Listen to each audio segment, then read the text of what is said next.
මේ වීඩියෝ එක බලන ඔයාලා හැමෝටම සුබම සුබ වෙසක් මංගල්‍යයක් වේවා කියලා මම මුලින්ම ප්‍රාර්ථනා කරනවා. මේ වීඩියෝ එකෙන් බලා ගන්න පුළුවන් මෙදාසරේ මට හම්බෙච්ච දන්සල්. ඇත්තටම කියනවා නම් වෙසක් වලට වැඩ කරන්න මම හරිම ආසයි. මොකද ඉතින් දන්සල් වලින් හොඳට කන්නත් පුළුවන් නේ. මුලින්ම මම ආවේ මිලාන් පැස්තා එකක් කන්න. ගංගාරාමේ පන්සල ඉස්සරහම තමයි මේ පැස්තා දන්සල තිබ්බේ. සමහර විට ඔයත් මෙතනින් කාපු කෙනෙක් වෙන්න ඇති. හරිම රසයි මේ පැස්තා එක.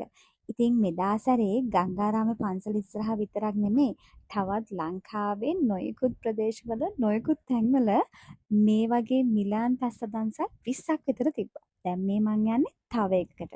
ළඟ තියෙන කිහිපයටම ඉතින් මට යන්න chance එක හම්බුණා. ඇත්තටම ඉතින් වෙසක් එකට මේ වගේ දෙයක් කරනවා කියන එක මාරම පිනක් කියලා මටත් හිතුණා. මොකද ඒ තරම් කට්ටිය හරිම ආසාවෙන් තමයි මිලාන් පැස්තා එකක රස බැලුවේ. අපේ අයත් එහෙමයි.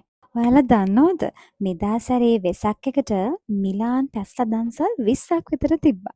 ලංකාවේ හැම තැනම ඔන්න ඉතින් පැස්තා කන්න කැමති අයට ඇත්තිතරම් පැස්තා දුන්නා මෙයාලා. ඊට පස්සේ ඉතින් මම කතා කරා මිස්ටර් රිම්සාන් එක්ක. මේ පැස්තා ගැන පොඩි විස්තරයකුත් මම දැනගත්තා. එතනදී මට දැනගන්න හම්බුණා මිලාන් පැස්තා කියන්නේ දශක 6ක විතර ඉතිහාසයක් තියෙන පැස්තා එකක් කියලා. ඒ විතරක් නෙමෙයි. මිලාන් පැස්තා කියලා කියන්නේ අපේම දේශීය දෙයක්. දශක 6කට වැඩි ඉතිහාසයක් මිලාන් පැස්තාත් එක්ක තියෙනවා.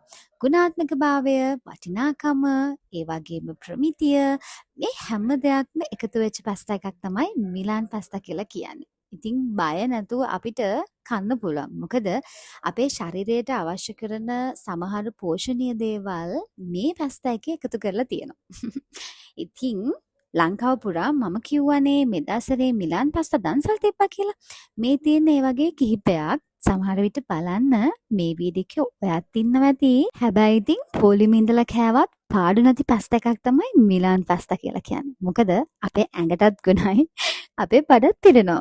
ඉතින් ඔයත් මෙදා සැරේ මිලාන් පැස්තා එකක් එහෙම කෑවනම් මගේ වීඩියෝ එකට කමෙන්ට් එකක් දාන්න.